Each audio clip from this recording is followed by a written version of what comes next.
that has a box full of cardboard, say, not thick cardboard, but cardboard, not paper.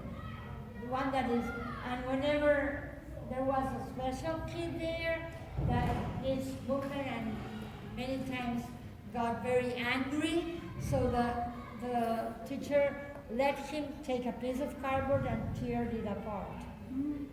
And that's it. She had a box, and it even happens that the classmates, the other kids in the classroom, were able to predict when this kid is going to misbehave or was going to have an explosion.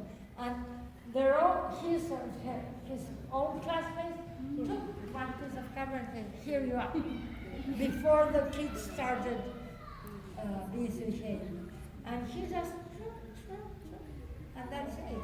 So she calmed down.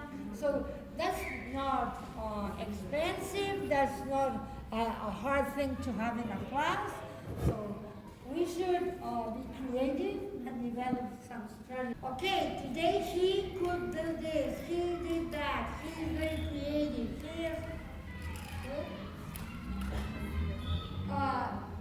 We should have clear classroom rules. They need to know what they are supposed to be doing. They need to know what we are expecting from them, right? They can do some special arrangements, right? I told that before. If you need, you can go out 2 minutes and walk in the corridor and then come back.